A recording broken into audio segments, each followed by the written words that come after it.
अस्सलाम वालेकुम प्यारे व्यूवर्स। आज के एपिसोड में हमने देखा कि फ़जर अपने कमरे में खड़ी थी और उसकी चच्ची उसके पास आती हैं और वो उससे पूछती हैं कि फ़जर तुम किस कश्मकश में हो। फ़जर कहती है आपको क्या लगता है कि मैं किस कश्मकश में हूँ। तो उसकी चच्ची कहती है मुझे समझ नहीं आ रही है। तो फ़जर पूछती है आपको क्या समझ नहीं आ रही। तो उनकी चच्ची बताती हैं कि मुझे समझ नहीं आ रही कि तुम किसकी साइड पर हो, तुम शेर का साथ दोगी या नहीं दोगी, या फिर तुम अपने घर वालों की तरफ हो, क्योंकि उनका प्यार, उनका लाड, तुम्हारे पापा का तुम्हें माफ़ कर देना, यही सब चीज़ें भी तुम्हें कहीं शेर से दूर ना कर दें। तुम एक डॉक्टर हो, तुम्हें ये चीज़ पहले देखनी चाहिए है कि तुम किसी की जान नहीं लोगी। तो वो कहती है कि चची क्या आप जानती हैं, क्या आप मेरी आंखों में देख सकती हैं कि मैं किस कश्मकश में हूँ, मैं किस परेशानी में मुब्तला हूँ। आप नहीं जान सकती हैं, लेकिन मैं जानती हूँ। मुझे पता है कि मैं किस परेशानी में हूँ। मैं कोई भी गलत कदम नहीं उठाऊँगी, मुझे इतना यकीन है। तो उसकी चची कहती हैं मैं भी जानती हूँ, लेकिन जो उनका प्यार है घर वालों का, वो मुझे लग रहा है कि तुम्हें उससे, अपनी बात से, अपने शुबे से मुतनफ़र ना कर दे, या तुम्हें दूर ना कर दे इस चीज़ से कि तुम अपने घर वालों की बातों में आकर शेर का साथ ना छोड़ देना और ना ही उसे कोई नुकसान पहुंचाना। तो वो कहती है, फ़जर कहती है कि चची आप परेशान मत हों, मैं कभी भी शेर को नुकसान पहुंचाने का सोच भी नहीं सकती, क्योंकि उसने मेरा उस वक्त साथ दिया था जिस वक्त कोई भी नहीं था। तो वो मुझे मेरे घर पे सही सलामत छोड़ के गया था। तो उसकी चची कहती है कि मुझे इस चीज़ पे फ़ख्र है, सोचा है शेर के बारे में, लेकिन खून के रिश्ते, उनके आगे इंसान का बस नहीं चलता है, इंसान बेबस हो जाता है। तो फ़जर कहती है लेकिन चची खून के रिश्तों से ज़्यादा एहसास के रिश्ते होते हैं, और एहसास के रिश्ते भी बहुत अहम होते हैं खून के रिश्तों के साथ साथ। तो फिर उसकी चची उसे गले लगा लेती हैं। इसके बाद हम देखते हैं दूसरा सीन शुरू होता है कि बदरज़मान और शेर की वालदा पुलिस स्टेशन जाती हैं और वो पुलिस वालों को शेर को दोबारा ढूंढने के लिए कहते हैं। तो उधर दूसरी तरफ हम देखते हैं कि शेर ज़मान अकेला अपने कमरे में बैठा हुआ है और वो फ़जर के बारे में सोच रहा है। वो सोच रहा है कि किस तरह से वो रिदा से मोहब्बत करता था, लेकिन रिदा के लिए उसकी आंखों में इतनी ज़्यादा शिद्दत नज़र नहीं आती थी, ना ही उसका दिल उसकी तरफ खिंचा चला जाता था। लेकिन अब फ़जर की तरफ मुझे क्यों इस तरह से होता है कि मैं उसकी तरफ खिंचा चला जाता हूँ। अगर मुझे वो नज़र ना आए तो मुझे मेरी आंखों के आगे अंधेरा आने लग जाता है। तो उससे फिर उसकी आंखों के सामने फ़जर नज़र आती है और फ़जर उसके बाजू को पकड़ती है, उसकी नब्ज़ चेक करती है और कहती है कि बहुत तेज़ चल रही है। तो शेर उसे कहता है कि हाँ, क्योंकि तुम पास हो ना, इसलिए तेज़ चल रही है। शुक्र करो कि बंद नहीं हो गई है, अगर बंद हो जाती तो फिर मुझे मलाल ही रहता। तो फ़जर पूछती है किस चीज़ का मलाल रहता। तो शेर ज़मान उसे बताता है कि मुझे तुम्हें खो जाने का मलाल रहता।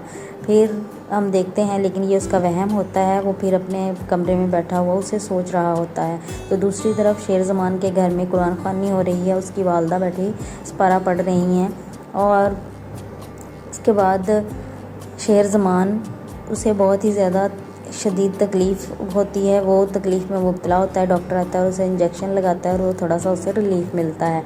फिर शेर की वालदा बदरज़मान के पास आती हैं और वो उसे बताता है कि भाभी उसका कुछ भी पता नहीं चल रहा है कि वो कहाँ पर है, कुछ समझ नहीं आ रही है कि उसे ज़मीन खा गई या आसमान निकल गया, वो कहाँ चला गया है। पुलिस वालों को भी पता नहीं चल रहा है, वो भी हर तरफ उसे ढूंढ रहे हैं।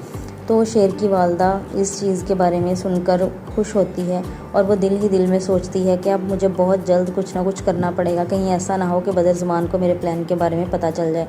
फिर उसे याद आता है कि किस तरह से फ़जर ने उसे कहा था कि उसे हमें भगाना है, वहाँ से निकालना नहीं है। तो वो ये बात सोचकर भी खुशी महसूस करती है। तो दूसरी तरफ हम देखते हैं कि शेर ज़मान अपनी पहली वाली पर्सनैलिटी में वापस आ गया है। वो अपने नौकर राजदार से बोलता है कि राजदार फ़जर को कॉल करो, लेकिन वो बताता है कि उसे कॉल नहीं करनी चाहिए है, क्योंकि डॉक्टर फ़जर के घर पर और उन पर पुलिस वालों की अभी भी नज़र है। तो वो कहता है कि क्या हमारी पुलिस इतनी ज़्यादा हरकत में आ गई है, इतनी ईमानदारी से काम करने लग गई है। लेकिन वो कहता है कि शेर ज़मान साहब, वो आपके लिए ही इतनी हरकत में आई है। तो शेर कहता है कि काश कि मैं इतना अमीर ना होता, तो मैं भी एक आम सा इंसान होता। तो राजदार कहता है कि सर आप शेर ज़मान साहिब हैं, आपको ये बात नहीं करनी चाहिए है। तो वो कहता है कि अब हमें घर चलना चाहिए।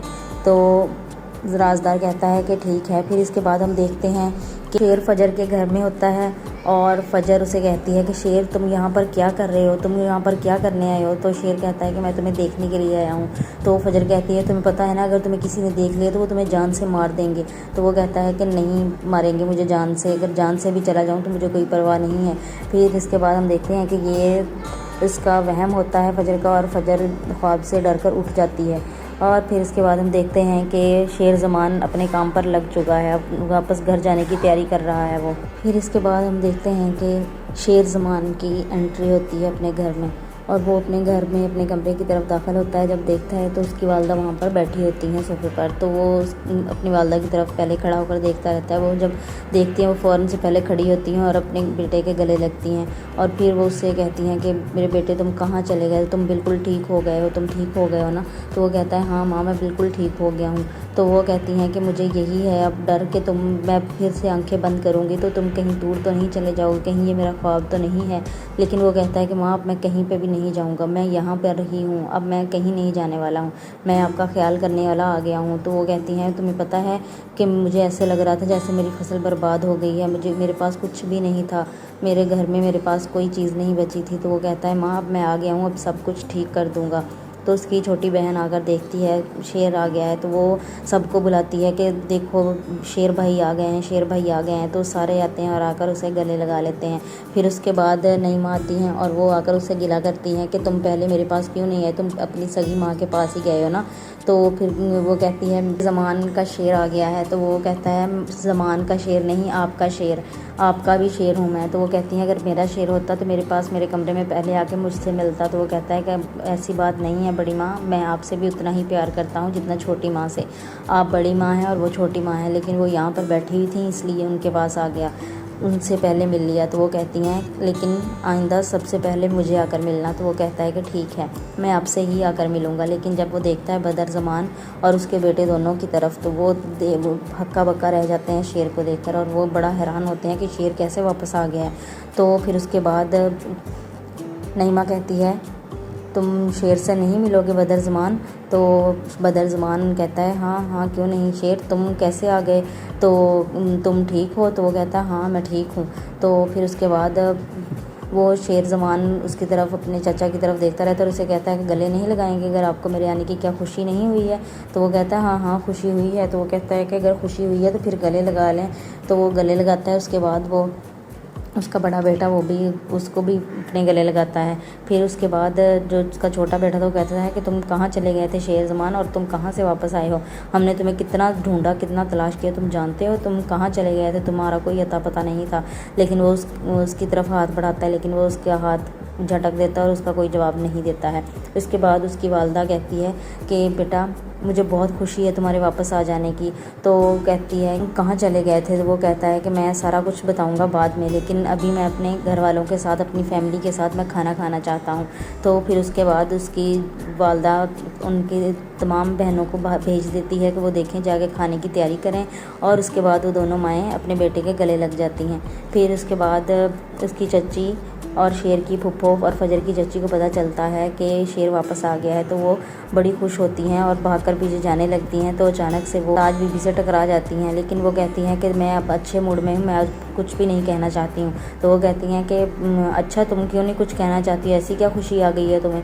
तो वो कहती हैं कि कभी आप भी इस बात से छुट्टी ले लिया करें, कभी आप भी तानो तशनी से बाज आ जाया करें, लेकिन आपने तो ये जिम्मेदारी बड़ी ड्यूटी जो है आपकी बड़ी ईमानदारी के साथ निभानी होती है। तो वो कहती है हाँ हाँ अगर मैं ईमानदारी से ना निभाऊँ ना तो यहाँ पर चोर उचक्के सारा कुछ उठा के ले जाएं। फिर इसके बाद उसे सोच आती है और वो पीछे की तरफ वापस पलटती है कि अब क्या करना चाहिए। वो जाती है अपने भाई के पास, मलक शुजात के पास, और उसे जाकर बोलती है कि मुझे नींद नहीं आई है सारी रात। तो वो कहता है कि तुम गोली ले लेनी थी। कहती हाँ जब मर्दों ने इस घर के मर्दों ने ही गोलियाँ ले ली हों तो मैं यहाँ पर गोली कैसे खा सकती हूँ, मुझे तो सब पे नज़र रखनी है ना, तुम लोगों का तो यही काम है कि तुम लोग बैठ जाते हो आराम से हाथ पे हाथ धर के।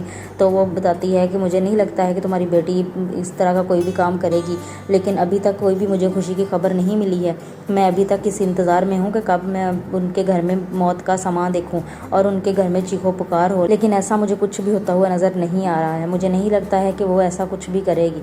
तो अब क्या करना चाहिए तुम्हारे ख्याल में? तो वो कहता है कि आप बैठें, इत्मीनान करें, मैं पूछ लेता हूँ फजर से। फजर ने मुझे कहा है कि अभी ऐसा कुछ भी नहीं करना है, अभी थोड़ा सा वक्त लगना चाहिए, क्योंकि हमें पता है कि अभी पुलिस जो है वो हमारे ही इंतज़ार में बैठी हुई है। उनको पता है कि हमने ही उनको किडनैप किया है, लेकिन अभी हम इस बात के इंतज़ार में ही रहेंगे, ऐसा ना हो कि उनका शक हमारे ऊपर पूरा हो जाए। तो वो कहती है कि मुझे नहीं लगता है कि तुम्हारी बेटी कुछ भी करेगी, वो इतने दिनों से इस बात के लिए बैठी हुई है, तुम जानते हो ना, तुमने उसे इसी वजह से माफ़ किया है। लेकिन मैं ये चाहती हूँ कि जो मैंने कफन घर में मंगवा कर रखा हुआ है, मैं कब उनके घर में भेजूँगी। वो इस चीज़ के बारे में बहुत ज़्यादा उससे बहस करती है, फिर उसके बाद उठकर चली जाती है। फिर उसके बाद उसका वालिद भी कुछ सोचता है, और फिर हम दूसरा सीन देखते हैं कि फजर की चच्ची उसके पास आकर बैठती हैं और वो उसे बताती हैं कि मेरी भाभी बहुत ज़्यादा खुश हैं, और उन्होंने मुझे बताया है कि शेर घर वापस आ गया है, लेकिन ये सब कुछ तुम्हारी वजह से ही हुआ है फजर। अगर तुम ना होती तो ऐसा कुछ भी मुमकिन नहीं होता। तुम जानती हो जो बदर ज़मान है वो हमेशा से ही दूसरों की चीज़ों पर नज़र रखता रहा है। जब हम छोटे होते थे तब भी हमारे साथ वैसे ही करता था, लेकिन अब बड़े हो गए हैं तब भी उसका यही है। लेकिन हर इंसान की फ़ितरत अपनी अपनी होती है, लेकिन उसकी ये फ़ितरत कभी भी उसे आगे नहीं बढ़ने देगी। तो वो फिर कहती है मेरे दोनों भाई हैं, एक मेरे भाई का बेटा है, एक मेरा भाई है, लेकिन मैं उसके बारे में भी कुछ बुरा नहीं कह सकती हूँ। लेकिन मैं तुम्हारा एहसान मानती हूँ, तुम्हारा बहुत एहसान है कि तुमने ये एहसान मुझ पर किया है, मैं इस एहसान को कभी नहीं भूलूँगी। तो फजर कहती है कि मेरा आप पर कोई एहसान नहीं है, ना आप इस तरह की कोई भी बात करें। कि इतने में दरवाजे पर नॉकिंग होती है और मलक शुजात अंदर आता है और पूछता है कि कौन से एहसान की बात हो रही है। तो वो पहले थोड़ा सा खौफज़दा होती हैं, फिर वो कहती है कि किसी की भी बात नहीं हो रही भाई, बस हम लोग ये बात कर रहे थे कि मैं घर से भागी हुई लड़की, मैं जब इतने साल पहले घर से भाग आई थी तो मुझे इस घर के बच्चों ने बहुत ज़्यादा इज़्ज़त दी है, इनका ये एहसान है और आपका भी एहसान है कि आपने मुझे इज़्ज़त दी। अगर आप मुझे उस दिन इज़्ज़त ना देते तो आज मेरी भी हैसियत एक नौकरानी के जैसी होती। तो वो कहता है कि वो एहसान का टाइम गुजर चुका है, अब हम भी बदला लेंगे, शेर से बदला लेंगे, और तुम इस तरह के एहसानात की बातें दोबारा मत करना और ना ही किया करो। फिर उसके बाद वो चली जाती हैं। फिर फजर के साथ उसके वालिद बात करते हैं और उससे पूछते हैं कि तुम उससे किस एहसान की बात कर रही थी। वो कुछ नहीं बोलती। उसके बाद वो कहते हैं कि तुम जानती हो ना मैंने तुम्हें किस वजह से माफ़ किया है, तुम अच्छे तरीके से जानती हो, लेकिन मेरी बेटी मेरा तुम मान मत तोड़ना। और वो कहता है कि तुम जानती हो ना वो हमारे दुश्मन की बेटी है, लेकिन वो कहती है वो हमारी चच्ची हैं, वो हमसे प्यार करती हैं। लेकिन वो कहता है कि वो चच्ची होंगी, लेकिन तुम जानती हो ना वो कितनी अपने घर वालों के साथ लॉयल है, इसी वजह से तो उसने अपने भतीजे के लिए गोली भी खा ली। वो अब किस तरह से वो तुम लोगों की हो सकती है। वो हाँ उसे इज़्ज़त एहतराम की हद तक रखो, लेकिन उसके साथ कोई भी पर्सनल बातें शेयर करने की ज़रूरत नहीं है। तुम अच्छे तरीके से वाकिफ़ हो मेरी बातों से, और मैं जानता हूँ कि मेरी बेटी मुझे धोखा नहीं देगी। अगर तुमने मुझे धोखा दिया तो मैं कभी भी तुम पर भरोसा करने के काबिल नहीं हूँगा, और तुम जानती हो मैंने ये भरोसा तुम पर ये आखिरी दफ़ा कर रहा हूँ। अब आइंदा मेरा भरोसा तुम पर से उठ गया तो मेरा औलाद पर से भरोसा ही ख़त्म हो जाएगा, और तुम जानती हो ना ये भी कि ये आखिरी बार होगा। तो प्यारे व्यूअर्स, ये था पूरी एपिसोड 24 का रिव्यू। अगर आपको ये रिव्यू पसंद आया तो मेरे चैनल को सब्सक्राइब करें, लाइक करें और शेयर करें, और बेल आइकन को लाजमी प्रेस करें ताकि आपको हर नई आने वाली वीडियो का नोटिफिकेशन मिल सके। फिर मिलेंगे एक नई रिव्यू के साथ, तब तक के लिए अल्लाह हाफ़िज़।